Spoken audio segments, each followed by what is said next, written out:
and we will get started. Can you see us? Welcome. Thank you. Okay, I'm going to start. I'm going to give you a general idea of what West Kentucky Allied Services does. We are a community action agency, and we are in the 8 Western Kentucky counties. So that's Ballard. Now I've gone brain dead. Ballard, Callaway, Carlisle, Fulton, Hickman, Graves, Marshall, and McCracken. And we do have, I think I'll send this to you, Amy, so that you have, we do have a brochure that kind of tells you everything we do. But generally, Jeff and I handle insurance. We have a contract through the state of Kentucky to help people sign up, and he's going to tell you a little bit more about that. We also have a weatherization program, and a lot of this is just going to be general information. If maybe somebody you know, or your parents or grandparents, or you might own your own home. But we do weatherizations through the Department of Labor. You do have to be eligible financially, and with a couple other stipulations if you're under the 200th percentile of poverty level. And if anybody would be interested in that, you would just call here and ask to speak to Barbara and set up an appointment. We have the CSEP program, which is the Senior Community Service Employment Program. And basically that's a job training program for people 55 or older who have been out of the employment arena for one reason or the other. You do have to be at below 125% of the poverty level. It's a part-time job, 20 hours a week. You are paid. You work with a nonprofit or a governmental organization to define your skills. You work on your resume, job skills, if you need computer training, whatever you lack in the job market, we try to fill that area for you. We have another program, Home Care, in which we provide the actual service of going into the home, whether it's cleaning a little bit or going picking up groceries, maybe do your laundry. That's actually decided on your eligibility through the PAD office, which is Purchase Area Development District. And again, it's based on your income and age. We've changed our name multiple times, but now we're back to Connect. And I said Jeff's going to talk about that. We have the SMP, which is the Senior Medicare Patrol. And what they do is they try to prevent fraud, abuse, and waste. And they go out to the senior citizens, most of the centers, but any other place that someone might like to have a speaker, and just tell the seniors what to avoid and what's a scam and what's the biggest thing that's going around at that particular time. Because these smooth talkers really are getting our seniors into a mess when they change their programs and stuff. And then our last program is with utilities, and Andrea's going to talk about that. So I'm going to keep it light, and I'm going to pass it off to Jeff.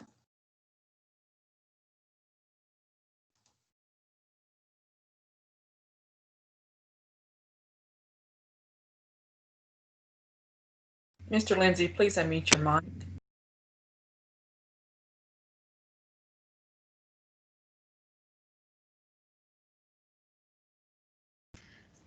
Spacebar does more than one thing now.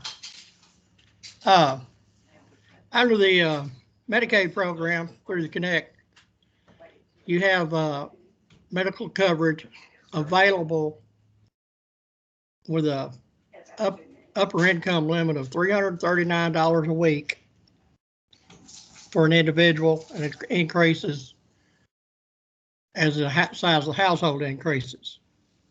Also at this time, we have what's known as a presumed eligibility program due to the COVID-19. A lot of restrictions have been lifted, so it's pretty much universally available. These programs can be accessed by contacting connectors in the different counties. You also have the ability to find them online. Let me pull that up for you. Just a second. Pardon me.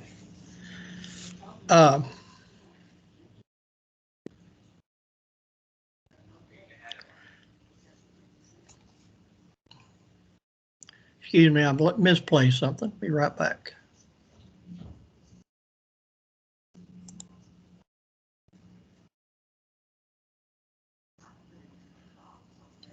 Highly embarrassing.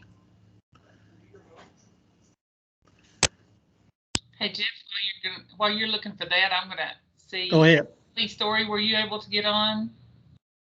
I can't find you in here, and I was looking for you in the chat. Okay, go ahead, Jeff, if you're ready. All right.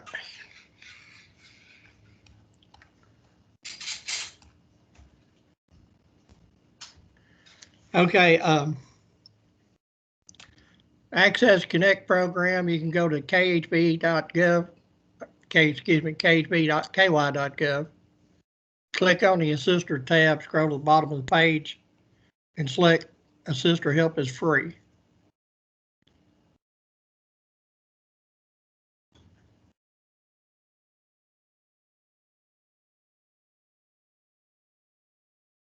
Well, Greg, do you have that phone number handy?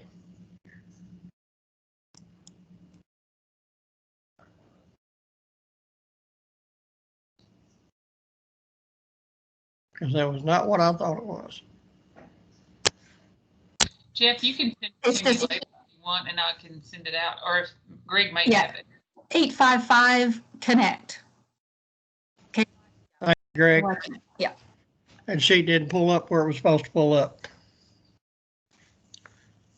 Now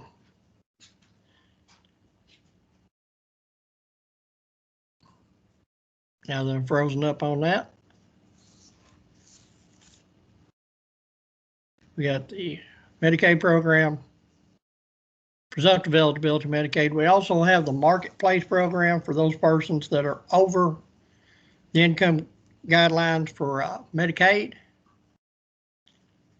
They can apply through the marketplace. Your premiums and your copays. Yeah, we'll forward that information. That'll be fine, Jeff. I can make sure everyone All gets right. it. I know you sent me some documents, and I can send those out to our students after this is over. Thank you. You're welcome. Do you all have anything else, or are you set? Are you finished? I don't want to move on until I know you're finished. Greg, do you have anything else? Okay. That should be it for now. Thank you. All right. Thank you. We appreciate you participating.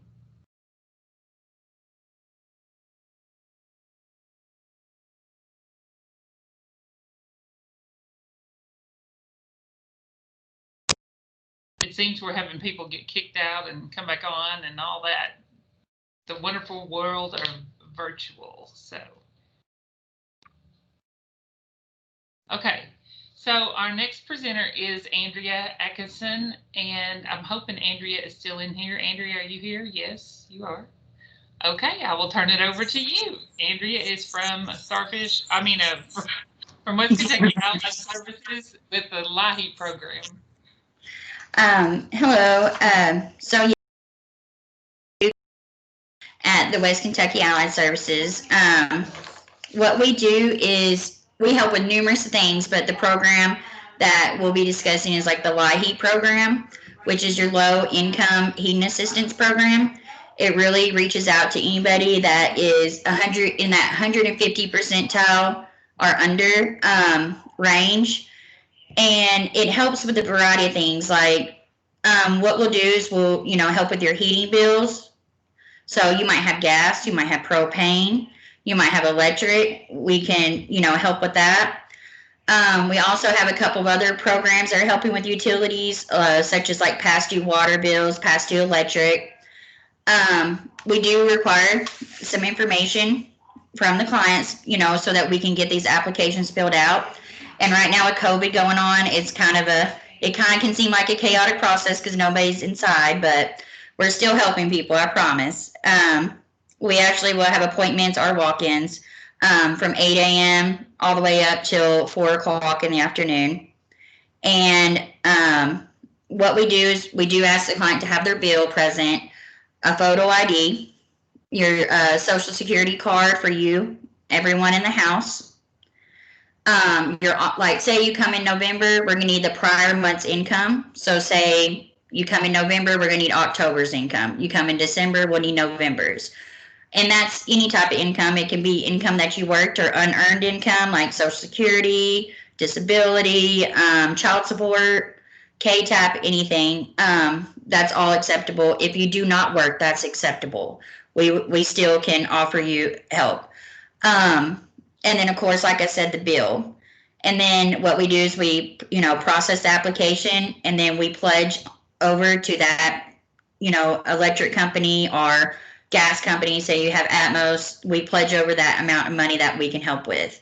Right now, we're doing like credits to try to, prevent people from getting past due, and we're of course helping people that are past due as well. But that is our LIHEAP program, kind of in a nutshell. And of course, you can call the Paducah office.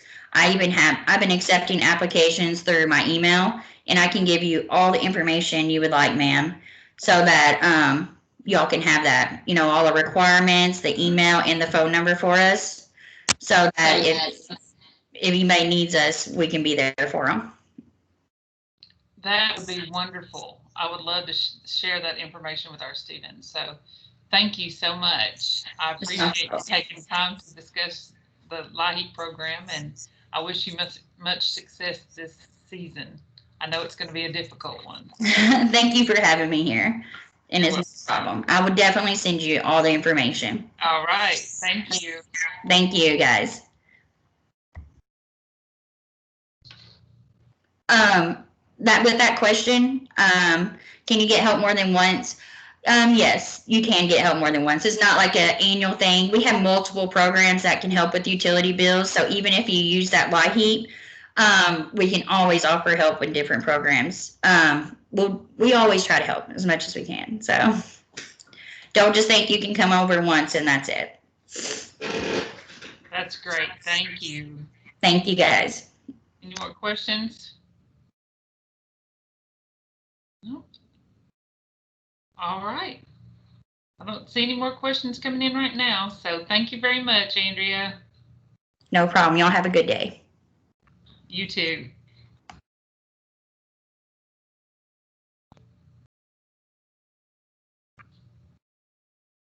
Okay.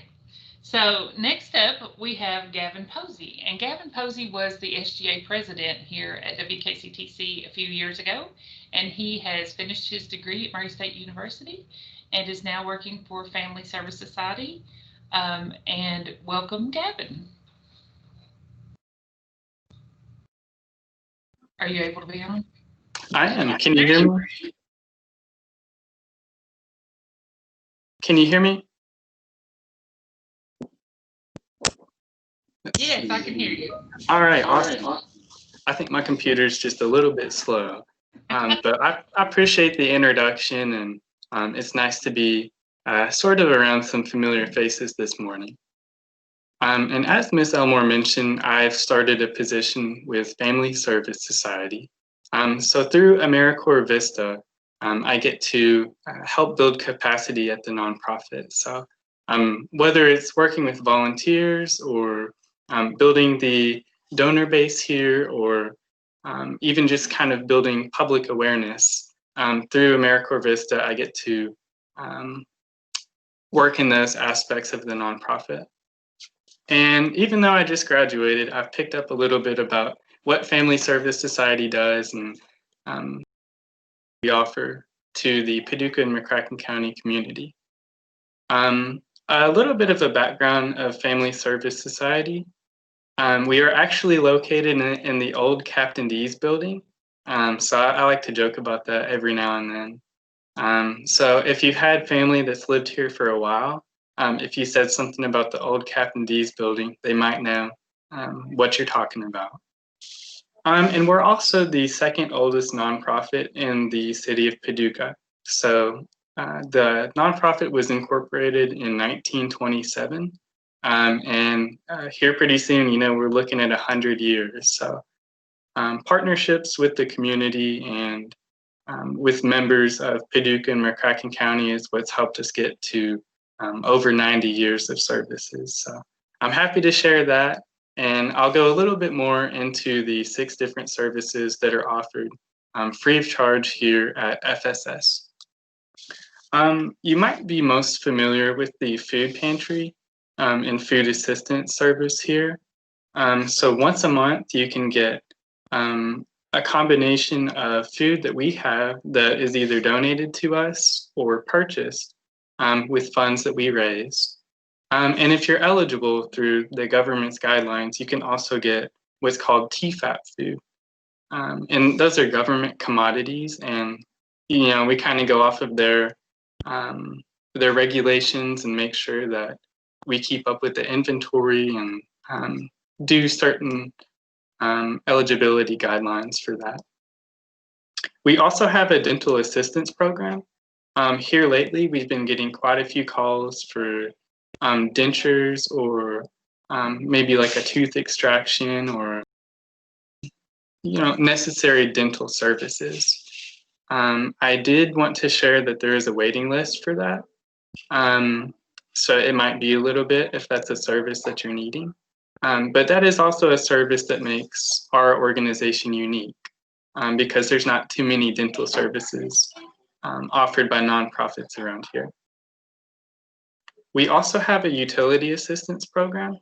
So if you need help with the light bill, maybe your electricity, a water bill, just one of your utilities, we are able to help given certain conditions as well. Moving on a little more quickly, we have a medication assistance program. So if you need help paying for a non-narcotic prescription, we are able to assist with that as we have funds. I don't think anybody's surprised to hear that this has been a little bit of a difficult year. So since the time I've arrived, we've been looking at the money that we have and our donations and seeing where we can best help our community. Whenever the weather is warm, which I think it's warming up right now, and there's not a chance for rain, we have a mobile clothing room. And with that, you're able to potentially get a suit, nice shoes, maybe a nice dress or a t-shirt. We have really an abundance of clothing that's offered free of charge, and you can get as much as you want. And we're trying to be safe with that because of COVID-19 right now. So it is in the parking lot. We space out the racks and, we'll wear masks and hope everybody does as well. But that's a unique service as well, because instead of asking for donations for the clothes, it is free of charge. So whenever the weather is looking nice, maybe call ahead and see if you can come pick up some clothes, because there's definitely some nice stuff here. And the last service that we offer of the 6 essential services is Eyeglasses Assistance.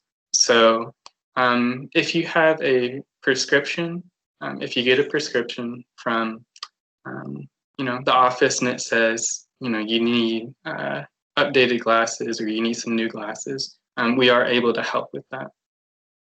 So that wraps up the 6 different services we offer. And the best advice I would give to anybody who's interested in these services or might know a friend that could use some help is to just give us a call. Because like most other places right now, we're not doing what we used to know as normal. So we aren't allowing any clients inside, and everything is done over the phone. So I would just look up Family Service Society or check our Facebook and give us a call, and from there I know that we'll be happy to help.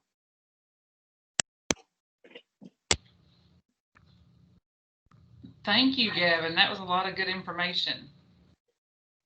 I'm sure some of our students didn't know you all offered all of those resources, but that's a lot of resources. So that's really a good connection for you all to have. And I will post more information about that. And there is a question, Gavin, that says, what about kids' clothes? Yeah, so Deanna, we actually have quite a bit of kids' clothes. Right now, our clothing room manager is shifting between summer and fall clothes and trying to get the winter clothes out. So that's a little bit of a long-term process because of all the clothes we have. But I looked out there today and I know that there are kids' clothes. So, you know, sometimes around Halloween, I saw some Halloween outfits for kids. You know, sometimes there'll be pajamas. And then, like I said, pretty soon, if not already, the winter clothes will be put out. So I definitely recommend checking it out if that's something that you're thinking about. Okay. Thank you so much. Does anyone else have questions for Gavin? If you do, you can put them in the chat. I know he'll be on here for a while longer, so if you do, just go ahead and type them in. All of this information will be available in files. Also, you can rewatch this to get the information as well. So if no one else has questions for that, we'll move on to the other part of our presentation, which is going to be about the student questions, concerns, and ideas that you all submitted to us through the form that we had online. So with that, I'm going to go ahead and invite Dr. Reese. I hope Dr. Reese is in here already. Dr. Reese, are you here? I am here. All right. Dr. Reese is here. He is the president of West Kentucky Community and Technical College, and many members of his cabinet are online with him. So they will be answering the questions that you all put in the chat or in the form. And if you have other questions, you can put them in the chat and we will answer those as they come through. So with that, Dr. Reese, I'll turn it over to you. And the first question, you may want to say something first. Do you want to say something first? Let me just commend you and SGA for putting together this very important forum for us to, you know, hear from our students. I think it's always important that we, not secondhand or third hand, but firsthand, hear directly from students to adequately address their concerns, right? Because when all is said and done, we want to be sure that we have the environment, the atmosphere, the level of support for students to succeed both inside and outside of the classroom. I would be remiss if I didn't also recognize one of our now famous alums there, Gavin Posey, who was the SGA president and certainly has left a great legacy of student engagement through SGA, which continues under the diligent and stellar leadership of one Nadio Pacheco. As Amy mentioned, I also want to thank you, Amy, for providing that leadership role, serving as an advisor. And with that, as mentioned, we have the cabinet on standby. And so we look forward to the questions, Amy. I'm assuming you'll be reading those and we will respond accordingly. Yes. So our first question is, will the spring 2021 semester classes be hybrid? So I don't know who wants to address that, but they want to know if we're going to have hybrid classes in the spring. Okay, Kate, Dr. Mahan. Okay, certainly. My name is Kate Sen. I'm the Associate Vice President of Academic Affairs here. And I was joking with someone that I can speak about the three-pronged approach in my sleep. With the success of this past fall semester, we're going to continue with the three-pronged approach, where we're going to have some classes that will continue to meet their original scheduled time. We'll have, of course, our online classes, but a lot of our classes will continue in what we're calling the COVID hybrid model, where students will come one day a week, and then the other half will of the materials, those activities and those assessments will be completed online. So we're going to continue what we've done in the fall into the spring. So let me also add, though, as always with the asterisks, because as we know, as we continue to navigate through all things COVID, with the increasing in cases, certainly pending the whole announcements with vaccines, et cetera, we obviously would follow, though, the guidelines from the CDC, the governor's office, and KCTCS that could impact that. But as Dr. Sen mentioned, we obviously want to be prepared with the three-prong approach that we've used this fall, which gives us a range of tools or options to, if needed, to go back to fully virtual. So I just want to be sure that I put that clarification in there. Okay, absolutely. Student safety is student and faculty safety is a high priority. Okay, so if they're going to be hybrid, which we know they are, and we know that this has been difficult for a lot of people, but it is also a preferred method for continuing our classes and letting you continue your studies. Will the classes still be the Monday, Wednesday for the first part of the alphabet, and the second part of the alphabet will be on Tuesday, Thursday, and then we'll go the one day with that? So is it going to continue in that format, Kate? Okay, we are going to go ahead and continue in that same format where for the most part, the first half, in the example of a Monday, Wednesday class, the first half of the alphabet would come on Monday, the second half on Wednesday. But I do want to give the caveat that there will, under certain circumstances, it may require a different breakdown. We don't restrict registration based upon a student's last name, so it may not match up perfectly A through K, L through Z. So be aware of that.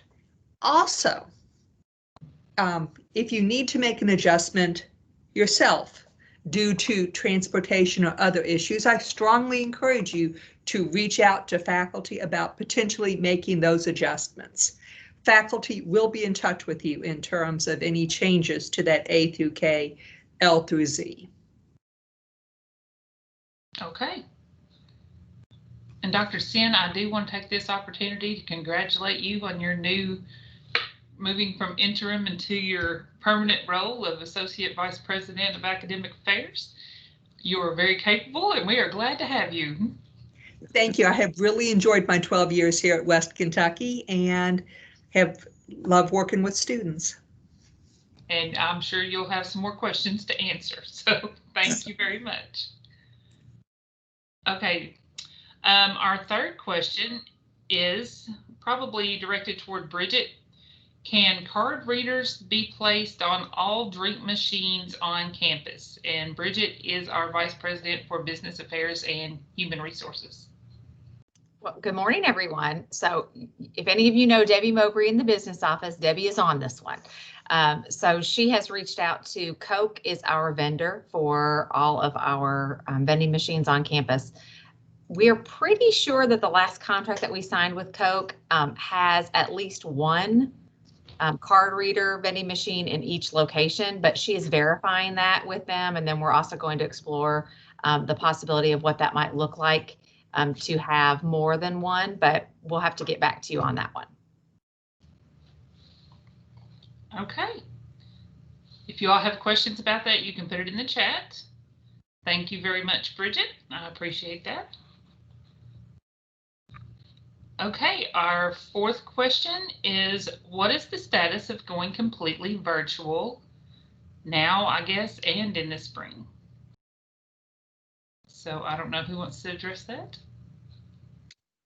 Well, as I stated, as we speak, certainly the Commonwealth and the nation continues to navigate through all COVID. The increasing number of cases certainly has an impact regarding format. And so that's one of the reasons, again, that the three-pronged approach has been very, very important that we've used for this fall semester. We have a general plan, and Dr. Sen or Dr. Mahan could expand further to get as much done between now and Tuesday, November 23rd, preceding Thanksgiving. And then as we come back post-Thanksgiving, that the finals period would be primarily virtual. Of course, the labs, including nursing, allied health, your welding, etc., those would be face-to-face, obviously following all the healthy work guidelines. So if I had to put a percentage on it, I could guess that probably about 80% will be virtual, with about a 20% face-to-face, which would be program by program, faculty members in consultation with the deans and Dr. Sandra Mahan to ensure that we do those things safely. But we want to be prepared in the event we have to go fully virtual, that we can certainly accomplish as much with regards to students completing, right? Because that's a very important part of that pathway to success and graduation. Anything to add, Dr. Mahan or Dr. Sam? Yeah, let me just add a couple of things to kind of reinforce what Dr. Reese said and what Dr. Sen has related.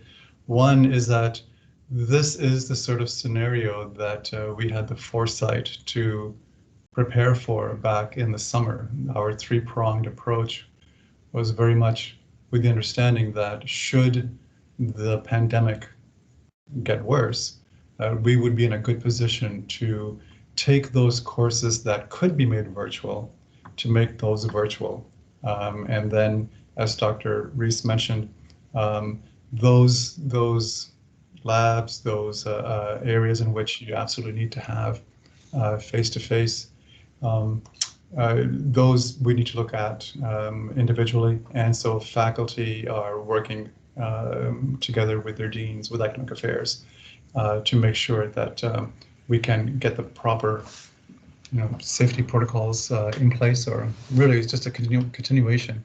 But faculty have been working since Friday and will continue to work the remainder of this week to make sure that those courses which can become virtual will do so, and to put measures in place for the ones that need to be face-to-face, and for the finals that we have proper measures in place to allow those to happen. Dr. Mahan, while you are on the air, as we would say, this will be also to introduce Dr. Mahan as our new Chief Academic Officer. So Dr. Mahan, we need the opportunity to speak to our students' leadership. Any comments or additional thoughts by way of introduction? Yeah, this is a horrible way to meet SGA or some of the leaders of the SGA. But thank you for the opportunity to say hello to you. What I would love to do is to get a chance to speak with members of the SGA or all of SGA at the next opportunity that you have a meeting. I would love to come say hello and share with you, some of my thinking about higher ed, about where we are in our circumstances, and what we need to work together on so that we can move together forward safely, but with all the rigor that we're accustomed and excellence we're accustomed to here at WKCTC. I can't miss an opportunity for you to at least wrap up with the 3 R's as a member. My 3 R's, yes, sir. 3 R's: recruit, retain, release. So all three of those aspects of what we do at WKCTC are crucial, and they're interrelated. How do we invite students? How do we make sure we have the right kinds of programs? What do we do to help our students succeed, find what they're passionate about, get really engaged, and chart the progress through? And then to make sure, release sounds like I'm a fish and games person, but graduation, right? How do we make sure that we have a timely graduation, get you ready to enter the workforce, get you ready to transfer to a four-year institution, whatever your goals are, make sure we get those. So those three, you can't have one without the other two. Thank you. Back to you, Amy. All right.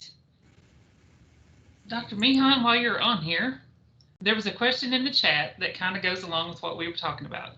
So it says, what would you tell the students who are struggling with the virtual hybrid format and are considering not returning next semester? How do we encourage them to keep going? And that was from Ethan Allen. Yeah, that is something that is a challenge, not just for us, but for almost every student, whether we're talking about higher ed or K through 12. And I'll say this, it's something that our faculty picked up on incredibly early. So one of the things that we've been doing, and I've been really encouraging faculty to do more of, is to begin to experiment with different ways that you can bring students together, again, safely. And one approach that we're making more possible is for a synchronous option to happen more frequently, so that you can have almost the best of both worlds in some ways. So you can be with your fellow classmates along with your instructor, but still be either here in person and be safely distanced, or connecting online. So, a range of options of either being entirely online and synchronous, and a combination of some students being here on campus in person, along with some who are additionally online. But that's one thing we're working on, one strategy that faculty are working on to increase the amount of time that we spend with each other face-to-face, or a version of face-to-face, so that we can build those relationships that are really important as students are finding a kind of struggle. But all that still does need to be in the context of, we need to focus on health and safety. So we're trying different means, and I'm certainly sure, I'm sure that all our faculty, myself, we're all interested in other ideas that you might have. So one, we're very concerned and aware of some of the difficulties, and two, we're looking at a variety of different strategies to allow for more together time for people to establish the kind of relationship that's really crucial for student success. So let me add to Alan's question. So first, we want you to remain in school. Yeah. We are confident in the group of faculty. So definitely encourage you to engage your faculty member, to have those conversations. Certainly our advisors is an additional resource. And we also have a great array of academic support resources, both virtually and in person. And so while we do recognize and fully embrace the challenges with the various formats, one of the things that we want to be sure that we don't miss a beat on, and you and other students as well, is the importance of that continuity and completion, which is tantamount, obviously, to your success.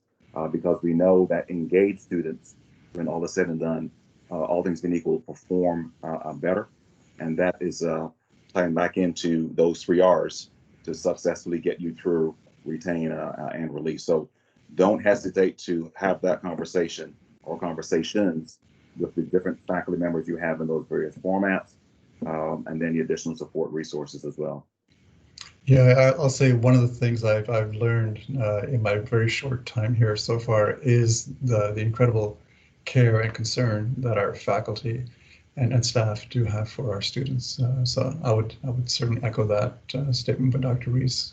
Absolutely, we need you to be reaching out to us while we continue to do the same. Thank you, Dr. Mahan and Dr. Rees. And Lynn says in the chat that she agrees with the chat, with making chat rooms for the classes, but not making it mandatory because students work different hours.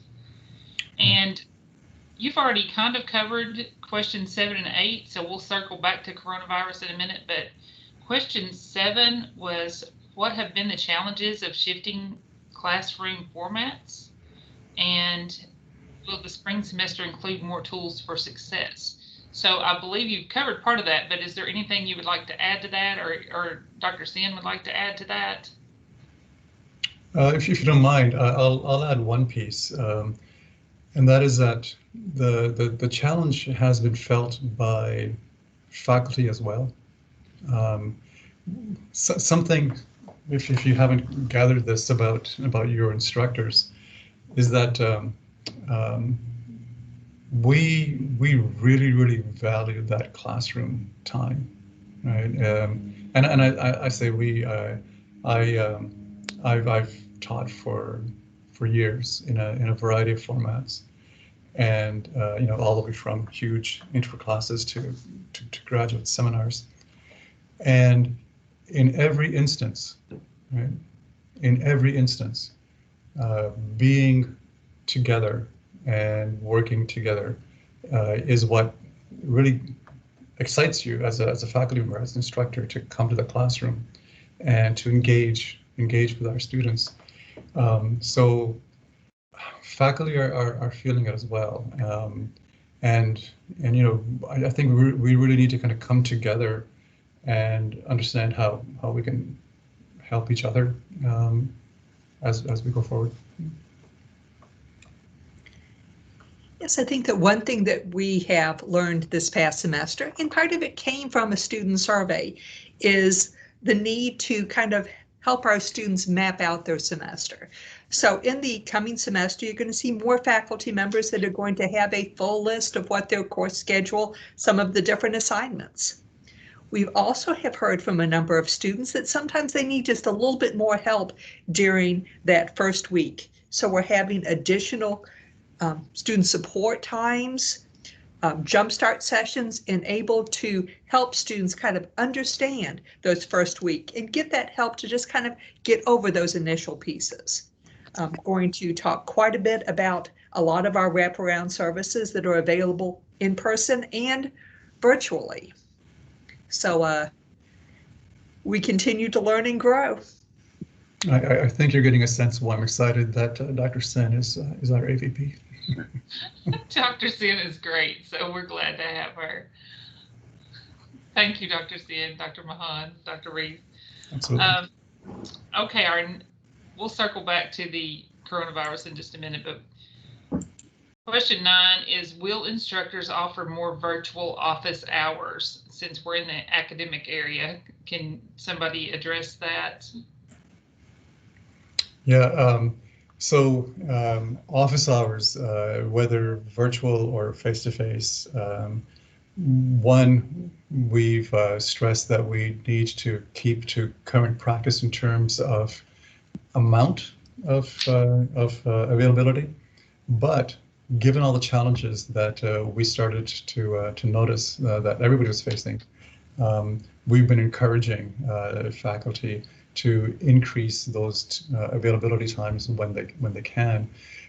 Something that a number of faculty have been experimenting with is using scheduling software to make definite times available in addition to the stated office hours.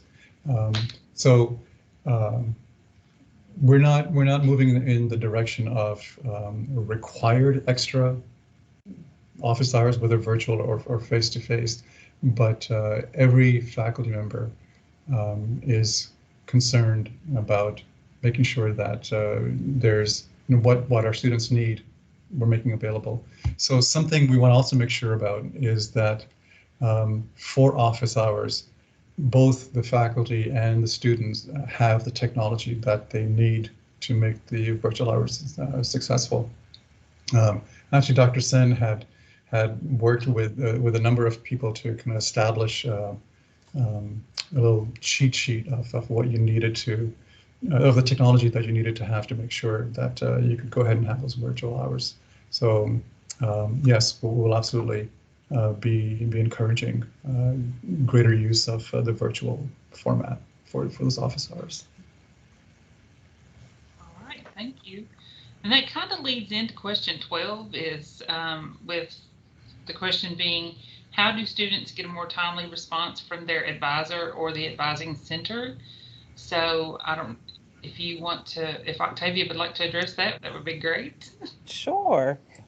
So I would say, first of all, if you haven't been able to reach out to your advisor or you haven't heard from your advisor, you have a couple of options. One is that I would ask that you please contact the advising center. You can contact them through email, which is WKCTC advising, and I'm going to type this as I'm talking so that you have it, at kctcs.edu. And then also, I did want to say that today we have advisors available virtually, and they are meeting with students. And I am putting information in the chat also that includes a registration form, so that if you if students are still having issues with reaching out to their advisor or haven't heard back from their advisor, they can actually sign up to meet with advisors Monday through Thursday, 8:30 a.m. to 6 o'clock p.m. And then we are also offering those hours, offering hours on Saturday and Sunday from 10 a.m. to 2 p.m. So if you go in and register for that, someone will reach out to you to let you know that your appointment has been scheduled, and they will give you information about how to reach an advisor. And we've been using Blackboard Collaborate to do that, but we have also been working with students via email, but certainly also our phone number, which is 270-534-3349. And finally, if you are still, I'm sorry, and I put that in there wrong. If you are still not being able to get a timely response, I would just ask that you please reach out to me. My information is octavia.lawrence@kctcs.edu, and I'd be willing to talk to you so that we can figure out ways to make sure that you get those timely responses from your faculty or staff advisor. David, before you leave, if you can, though, reiterate the importance of students who have not yet registered. Yes, absolutely. So we really encourage you, even if you're talking or you're thinking about, I want to sit a semester out. I really think it's important to talk to someone, talk to your advisor about why you're making decisions, and make sure that you are sharing with them like maybe some of the barriers that you see coming up for the semester, so that they can work with you through those barriers. So maybe it is that you're thinking about taking some hybrid classes, but also taking 1 or 2 online classes and things like that. I think there are lots of options. So I would really encourage students. I know that there's a lot going on in terms of stress levels and all of those things. And perhaps you're worried, students may be worried about not being able to successfully pass some of their classes this semester. I really encourage you to have those honest conversations with your advisor so that they can help you navigate. That is what they're there for, so that they can talk to you about those barriers, so that they can share experiences. I like to tell students all the time that, I was a student who was on academic probation, and there were lots of things that came my way and lots of barriers that helped me, that actually were put in the way that I wasn't feeling so successful. But after talking with advisors and talking with mentors, it was very apparent that I had a team who was going to be able to help me to navigate that. So I would encourage you to make sure that you're reaching out to the team of people here at WKCTC who can help you and who will help you navigate any of those stressors, any of those barriers that exist. We are absolutely here to help you. And we know that every student situation is unique, but we want to help you. And it is very important that you keep on going and make sure that you complete your degree, because that's also very important. So thank you for that. And I hope to hear from you all soon. So if I can just add a last piece, Nadia through SGA, and certainly Amy with all the other clubs and organizations, let's use the each one type approach, where you encourage your peers about the importance of registering for the semester before we depart, for the holidays. Back to you, Amy. Absolutely, Dr. Reese, I agree. It is very important because those classes do fill up, and we don't want that to happen. We want our students to be able to get the classes that they need and when they need them. So what Octavia was saying kind of led into question number 12, which is, what is in place to help adult students returning to college with the challenges of being out of school for a long time? So I know you covered part of that, Octavia, but you may want to address some more of that, and I know others have some information for that as well. Yeah, sure. I will say that one of the benefits of being here at West Kentucky, one is that we do have counseling available for students. It is a service that that is available for all of our students, and we partner with Four Rivers Behavioral Health here in the community so that students can receive that counseling. We also have recently put into place something which is called the Community of Concern, and that is something where both students and faculty and staff can share with leaders here on the campus about some students who may be struggling with certain things. And we really work case by case with those students to make sure that we can provide the resources that are needed for those students. I'm also going to ask Emily to join in on this one too, so that she can speak to some of the things that are available for non-traditional students in other areas of student services. Sure, thank you. And I just shared, for those of you all who are listening in, the counseling referral link is up in the chat, and then also the community of concern link is up in the chat if you all need that. But we are definitely here for our students and our adult students, and understand some of the challenges that you might be transitioning back into the classroom.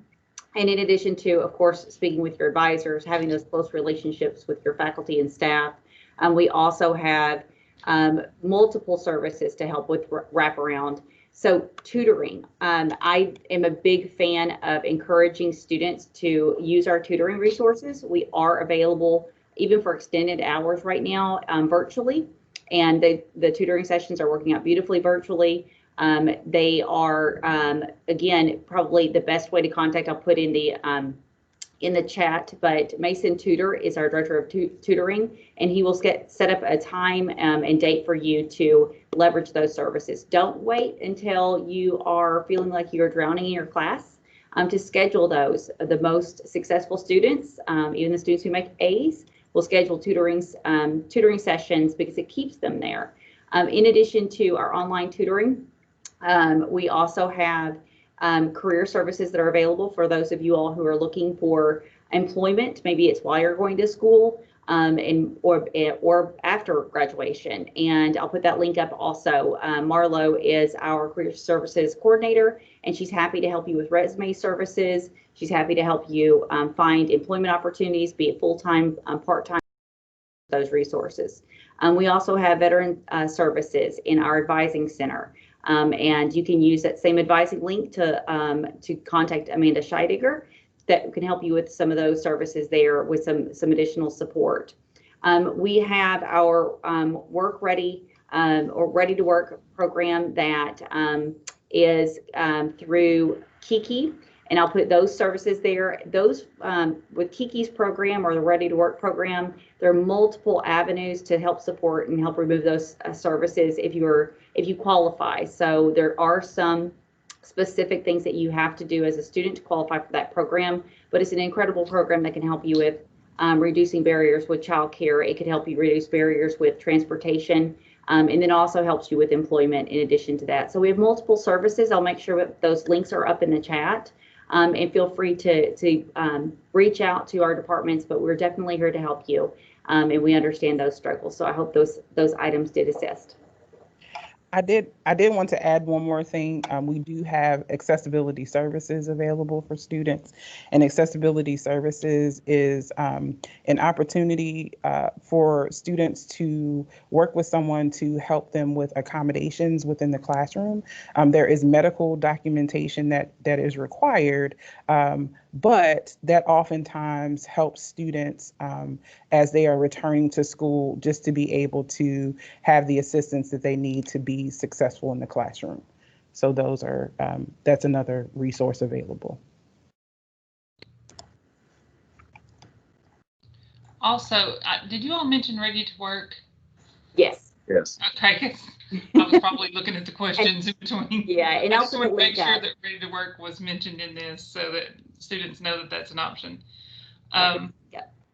Thank you. Okay, so moving on, there's a question that says that, well, it's not a question, it's a statement. We would like more in-person class offerings, which I know several of you all want to chime in on this, and we've talked about it a little bit already.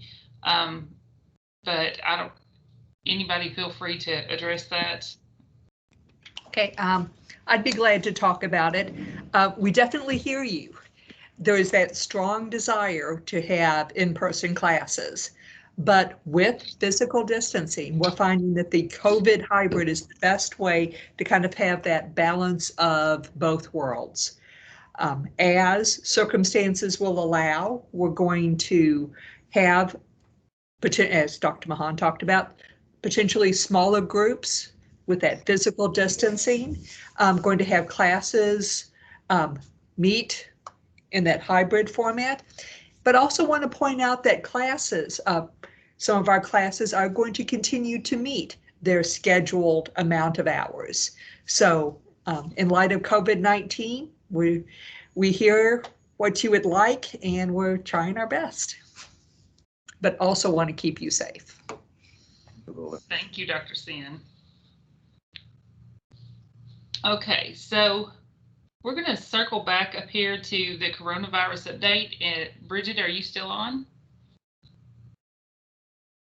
Yeah. Would you like to give an update on the coronavirus numbers? I'm guessing that's what the request was about. Sure. So no surprise to anyone who is on this meeting or on this call that our numbers have increased, although I will say they have not increased as dramatically and drastically as what we are seeing both across the state, locally, the nation. So I would say that the protocols and the things that we have done and have put in place, whether it be the three-pronged approach or just the social distancing and masking, all of those sorts of things, seem to be helping us keep our cases at a relatively low level. So to date, as I'm sitting here on this call, I'm actually talking to the health department at the same time. So we are currently sitting at a total of 72 cases. Of those, only 10 are actually active cases right now. So 62 are recovered and are either back at class, back at work, whichever the case might be. So of that 72, 65 of those have been student cases and 7 have been employees. So I shared with faculty and staff councils last week that on October the 31st, I gave a report to all of the faculty and all of the staff. And at that time, we were at 43 total cases. So you can see that in that little over 2 weeks time period, we've increased by almost 30 cases. So it is increasing, but what I will say to you is that as we get notified of cases, whether it's from the health department or from the students or employees themselves, we have not yet, knock on wood, been able to ever tie back that any of our cases are a direct impact, are directly connected to being at WKCTC. So all of the cases that we have seen have been because of, generally speaking, what people are doing outside of coming here on campus. So keep doing what you're doing here on campus. I know that it is sometimes easy to get lax because we've been doing this for so long, but I would encourage you to stay the course and stay steady, because it is helping us to keep our numbers down and for us to be able to continue to have some in-person classes and some in-person services that we know that you all are wanting and that we're wanting to be able to provide to you. Okay, thank you. And actually, I think our numbers are pretty good for us being this large. I think we've done a pretty good job.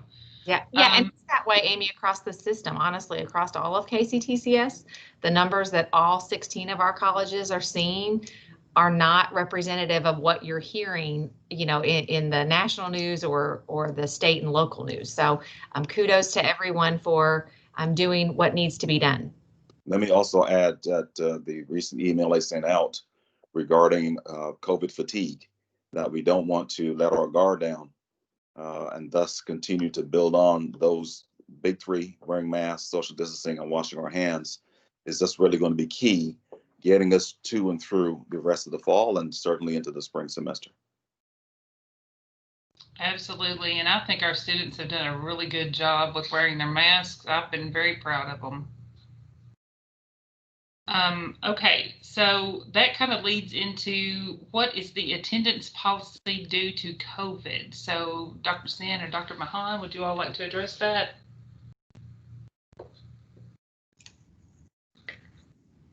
Could you repeat the question? What is the attendance policy due to COVID? So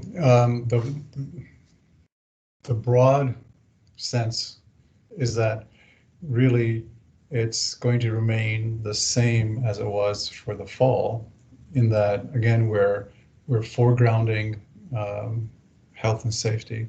So when students feel that they are in danger of being exposed or have been exposed, and but they have not yet been identified as being COVID positive, that they need to begin that communication process with their faculty, with their instructors, to let them know that this is a possibility. Certainly, if you are diagnosed, being positive with COVID, and you need to be away, and you are showing signs of that kind of illness, the severity of your symptoms, such that you cannot actually engage in any of your coursework, then that's essentially the same as you being ill from anything else that would prevent you from fully engaging. But you need to make sure that you have that communication going with the faculty. We need to make sure that both the student and the instructor knows exactly what's going on. So let's say you are, as a student, concerned that you've been around folks that are positive, and that you need to remove yourself from coming to class for safety concerns, health concerns. You can still log in, you can still attend virtually, and the work still needs to be done. Okay. So we are going to be modifying the attendance language on the syllabus for the spring semester, only in the sense that we want to stress that communication piece. Dr. Sen, were there some specifics that you wanted to make sure we covered in this forum? Very much so. With the new attendance policy, faculty are going to be able to talk about what is an excused and an unexcused absence, but clearly outlines the fact that if you have the circumstances that you just described, that does count as a excused absence, but communication is the key. You need to be in touch with the faculty members. Okay. Thank you very much. Attendance is very important, I know, and it's just a really hard time for everyone to get through this, and it's very stressful for everyone involved. Okay, Shay, could you address the question number 14, which says, please put trash cans near the tables that are outside the buildings? So typically trash cans are kept away from the tables simply because of the materials that's disposed of in them. So they would create an odor. I think maybe I should just go directly to you and get a little bit more specific on that one. But typically they're kept away because of that reason. I understand, and there's lots of flies and things like that we don't want while we're trying to eat. So I do understand that, yes. And I'll reach out to the student and see if there's anything else that we could do for that. Okay, Tammy Thompson, you're up. Would you like to talk about graduation and how it's taking place this year? Thank you. Yes. As we have been talking, we've talked about how the numbers are going up. As Bridget said, our numbers in just a 2-week period have almost doubled. And as we continue to monitor that situation and keep the safety of our students and our staff in the forefront, as we follow the guidelines of the governor and the CDC, Dr. Reese has made the tough decision that we were going to move our fall commencement to a fully virtual ceremony. I know this is a disappointment. I know that I recognize some of the names that are on this chat, some students who have emailed me about commencement. But it is necessary to continue to keep everyone safe. And to keep us safe, we're going to go virtually so that we can still recognize our graduates, showcasing their names, their programs, their credentials, in a way that is safe for everyone. And that is what we're planning on doing. So the ceremony will premiere on our YouTube channel and our Facebook page on September 12th, which is when the ceremony, our original plan was to have a walkthrough ceremony that we really can't do at this point. And so we'll premiere that on the YouTube channel and the Facebook page on December the 12th at 6 o'clock. Lynn, I know I see you, Lynn. You're the one of the students who emailed me, and yes, we definitely understand and hear you that it is a disappointment, but it is necessary. And it was Dr. Reese, I'll let you address if you want to, a very tough decision. It is a very, very tough decision because beyond a shadow of a doubt, graduation is the culmination of students' journey from recruitment, the 3 R's, to retain it and to be released, either to go to work or to transfer.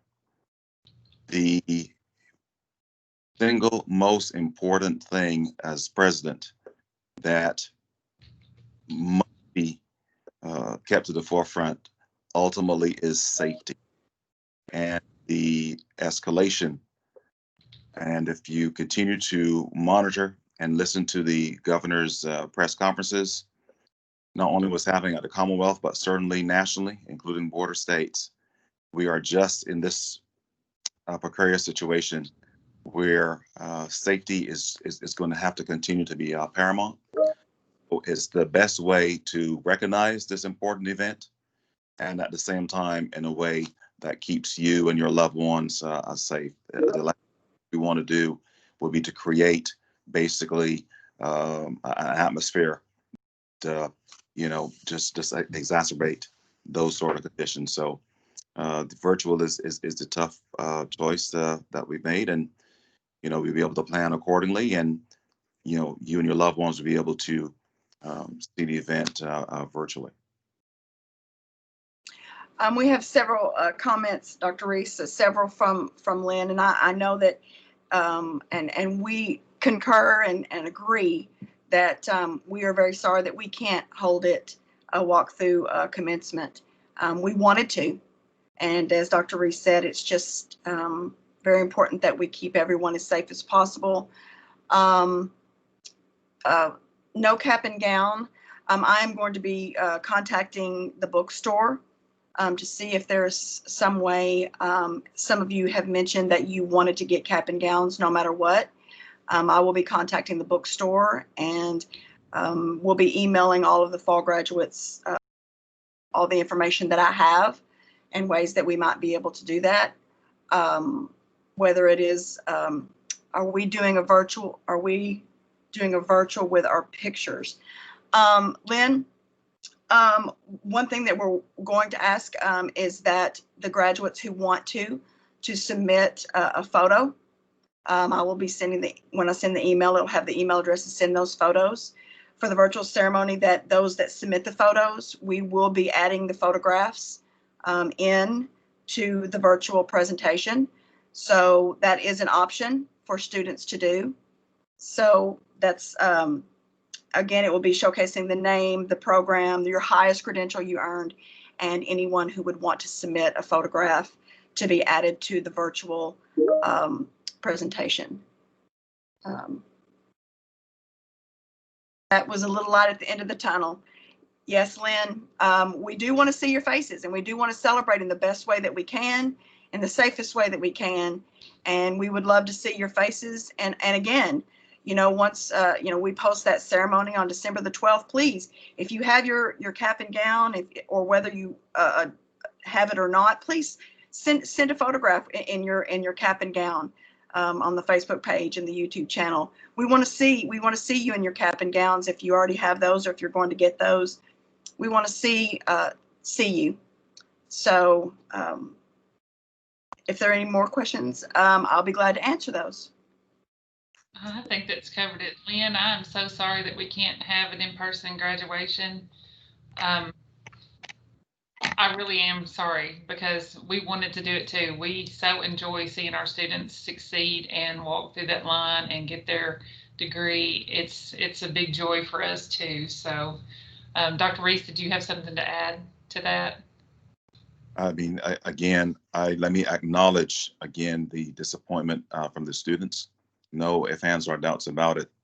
You know, it is just a very, very, very tough situation that we're in.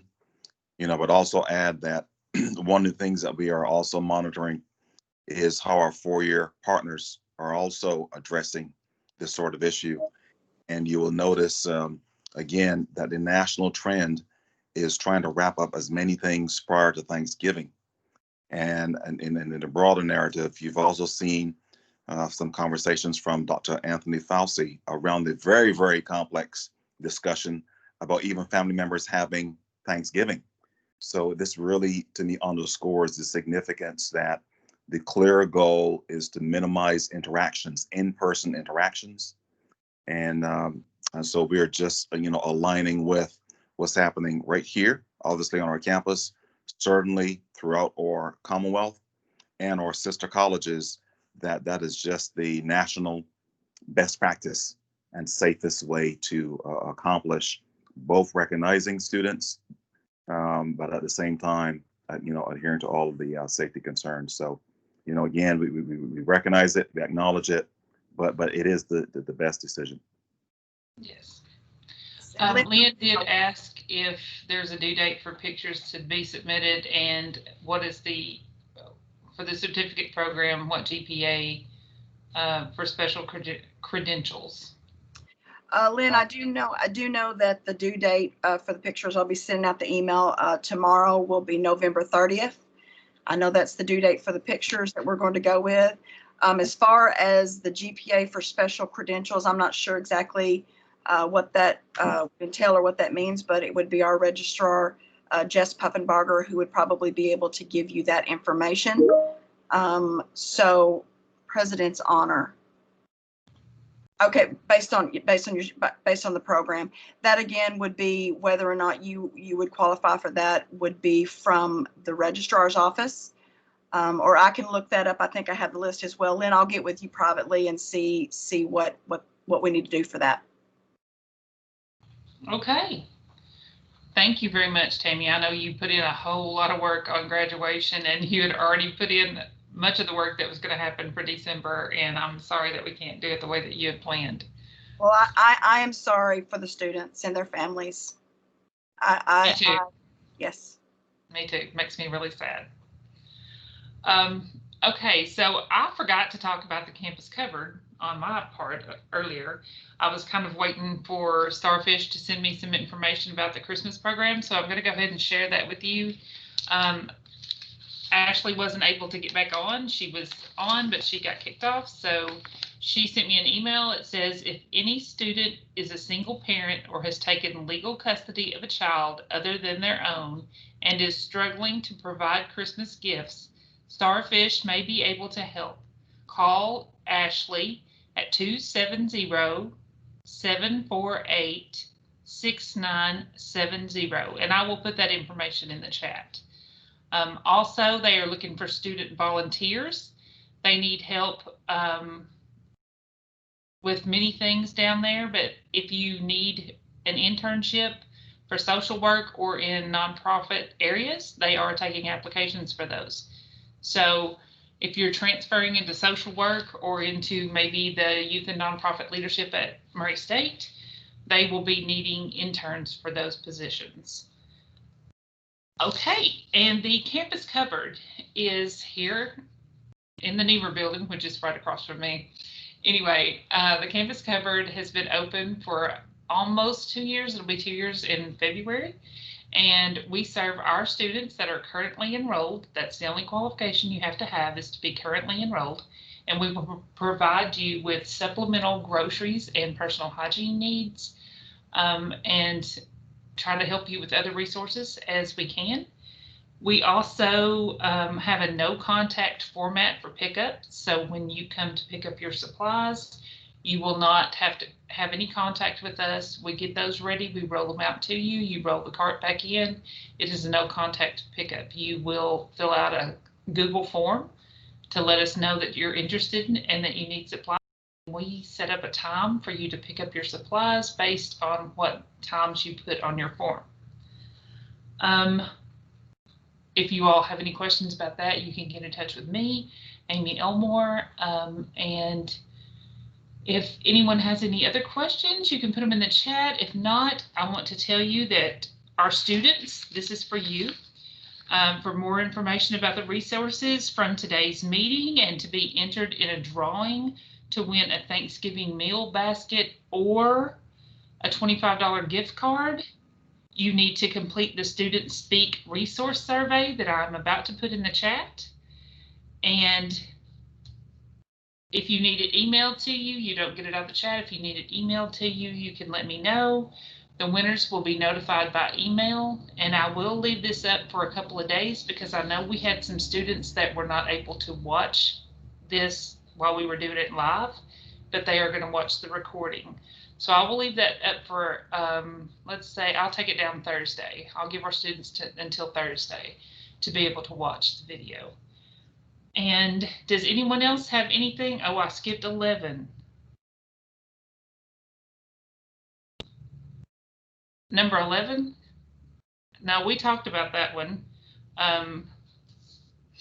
We kind of tagged it up in with the other ones, but it was about resources for college. Is that what you're talking about, Lynn?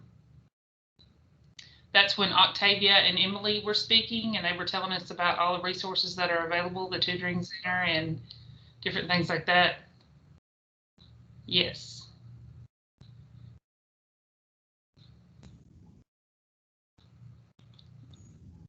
Okay, I'll be happy to talk with you more about that, Lynn, at a later time. If you want to call me, my number is 534-3118, and we can discuss that. I'm sure Octavia or Emily would be happy to talk to you about it too, but we do have a lot of resources for our students. Dr. Reese, do you have any final thoughts? You let me again compliment the SGA leadership. You know, one of the things that, you know, will continue to submit to you that as students, you know, clearly as you come to college, your hand went up there. Amy, it was a hand that went up. Okay, it's Ethan. Yes. Ethan, do you have something you want to share? You go ahead, Dr. Reese. I was just wanting to say something before we convene here. Okay. So again, I want to compliment SGA and those of you representing also other clubs and organizations. You know, clearly the core reason you come to college is to, you know, to get that certificate, diploma, and or degree, with that pathway either to get ready to work or to transfer. That what is also equally important are those outside the classroom type activities. And the students who choose to get involved in these leadership roles, we can clearly track. A good example is Gavin Posey, you know, as an example of a prior SGA president, you know, who's going forth and continue to lead, not only as he transferred to a four-year school, but then clearly back into a nonprofit.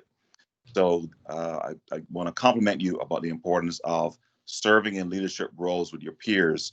Is very important information that you want to have and experiences for your resume, for your growth as you move forward.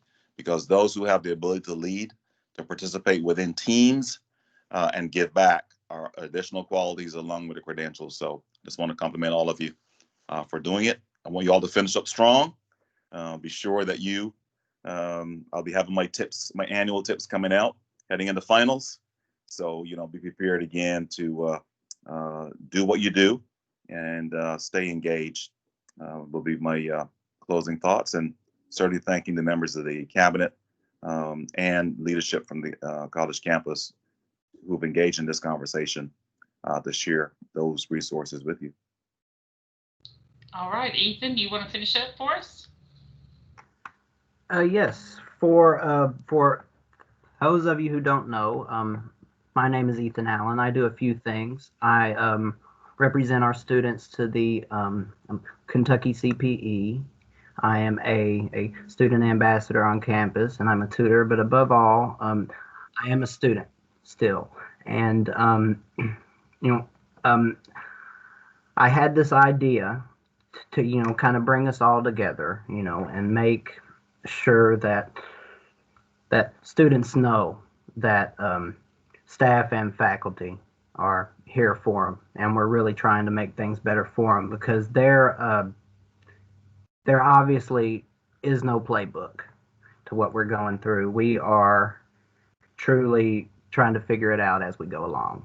And Dr. Meehan earlier, I liked his word, experimenting with some things, and that's really all this is. It's a big experiment, because as I said, there is no playbook. But as a student leader and a student above everything else, I just want to thank you all for showing us all that you are here for us, and that you are really trying to drive change to make our lives better and to help us achieve our goals. And